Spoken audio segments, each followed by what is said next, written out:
नमस्कार, तू ही रे माझा मित्र या मालिकेत आपण पाहत आहोत. आजी दार उघडत नाही, सगळ्यांना काळजी वाटू लागते. मग सगळेजण दार तोडण्याचा निर्णय घेतात. दार तोडून मध्ये गेल्यानंतर सगळेजण पाहतात तर काय, सगळ्यांना पाहून खूप आश्चर्य वाटतं. आजी खरं तर गाढ झोपेत असते. आजीला हात लावून पाहिलं प्रचंड ताप आलेला असतं, ग्लानी आलेली असते. आजी शुद्धीवर नसते. सगळ्यांना काळजी वाटते. मग डॉक्टरांना लवकरात लवकर कॉल करून अर्णव आकाशला सांगतो बोलवायला. वल्लवी तेवढ्या वेळात म्हणते, हे सगळी काही संकट आपल्यावरती ह्या मुलीवरच येत आहे. ह्या मुलीमुळेच आईंनी एवढं टेन्शन घेतलं आणि त्यांना एवढं ताप आला आहे. असं म्हटलं ईश्वरी निघून जाते आणि ईश्वरीच्या मागे अर्णवही बाहेर येतो आणि त्यात मामा येऊन मग अर्णवला म्हणू लागतं, ही परिस्थिती, ही वेळ खरंच खूप वेगळी आहे. आता याच्यावरती आपल्याला काहीतरी पर्याय शोधावा लागेल. आईचं मन जपायला हवं, तसं ईश्वरीचंही जपायला हवं.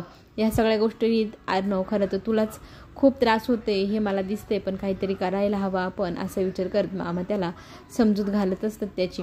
त्यात डॉक्टर आल्यानंतर सगळेजण रूममध्ये जातात. डॉक्टर म्हणू लागतात की यांना खूप ताप आहे, यांनी कसलं तरी टेन्शन घेतलं आहे बहुतेक, आता यांना जास्त ताण पडेल मेंदूवर, असं काही सांगू नका आणि त्यांची काळजी घ्यायला हवी.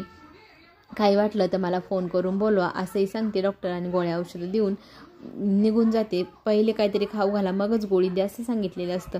मग अंजली बनवायला जाणार तितक्यातच तिथे ईश्वरी घेऊन येते. ईश्वरीने आणल्यानंतर वल्लवी लगेच पाहून त्या आईंना म्हणते, पाहिलं नाही ही मुलगी नकळतपणे आपल्या प्रत्येक गोष्टीवरती कब्जा करत आहे. आपल्या किचनमध्ये घुसून किचनवरही कब्जा केलाय वाटतं. सगळं काही स्वतःच निर्णय घेऊन बनवत आहे.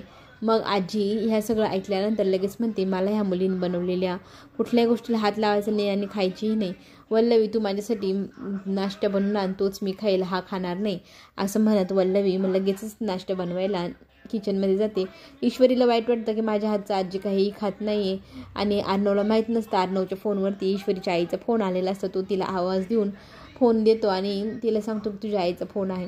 मग दोघीजणी बोलू लागतात, खरंच तुझी खूप काळजी वाटते, तू कशी आहे असं सगळं काही आई विचारू लागते आणि आईला खरंच खूप काळजी वाटत असते. तुझ्या घरात सगळं व्यवस्थित आहे ना असं विचारलं. ती म्हणते, हो सगळं छान चाललं आहे, काहीच टेन्शन नाही, फिकर नॉट, असं म्हणत आईला ती माझी काळजी करू नको सांगू लागते. आजी गाढ झोपेमध्ये गेल्यानंतर अंजली तिच्याजवळ थांबलेली असते. अर्णव तिथे जातो आणि ताईला विचारतो, आजीची तब्येत कशी आहे, आजी माझ्याशी बोलतही नाही हल्ली, थोडा वेळ दे तिला, ती नक्की मन तिचं चांगलं होईल आणि ईश्वरीची तू काळजी घ्यायला हवी. तिला खरंच तू बाहेर घेऊन जा, तिचंही मन बदलेल, तिच्याही डोक्यावरचं टेन्शन कमी होईल. मग बाहेर कुठे नेऊ तर तिच्या माहेरीने, तिच्या आईवडिलांकडे, असं सांगितल्यावरती अर्णव लगेचच ईश्वरीला विचारले, तू माझ्यासोबत बाहेर येतेस का, चल मी बाहेर चाललो आहे. तर ती त्या गोष्टीला नकार देते, मी तुझ्यासोबत कुठेही येणार नाही. मग तो म्हणतो, बरं नक्की तुला खरंच नाही यायचं, मी ना तुझ्या आईवडिलांना भेटायला चाललो आहे म्हणून तुला म्हणतो तू यायचं का. तर तिने ऐकलं लगेच म्हणते, ओ मला यायचं आहे, थांबा मी पण येणार. मग तो म्हणतो, लवकर तयार हो आणि आपण मग तुझ्या आईच्या घरी जाऊया. मग रस्त्याने जात असताना एक फुलं विकणारी मुलगी अर्णवला दिसते. तो गाडी थांबवतो. त्या मुलीला कितीचे फुलं आहे काय सगळे विचारत असतो.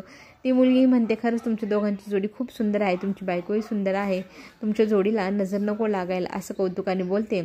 आणि अर्णव तिच्याकडनं फुलं घेतो. त्या फुलातलं एक गुलाबाचं फूल काढून तो ईश्वरीला देव करतो. ईश्वरीचं ॲटिट्यूड पाहिल्यानंतर ईश्वरी त्या फुलाला नकार देते आणि अर्णव ते सगळे फुलं मग तिच्या आईला देव करतो. तिची आई म्हणते, खरंच खूप सुंदर फुलं आहे, मला फुलं खूप आवडली, माझ्या आवडीची फुलं आहे, असं म्हणत कौतुक करते. सगळेजण मग जेवायला बसतात. ईश्वरी आणि अर्णव बसलेले असताना नम्रता त्यांना सांगते, एकमेकांना पहिला घास भरवायचा मगच तुम्ही जेवायचं.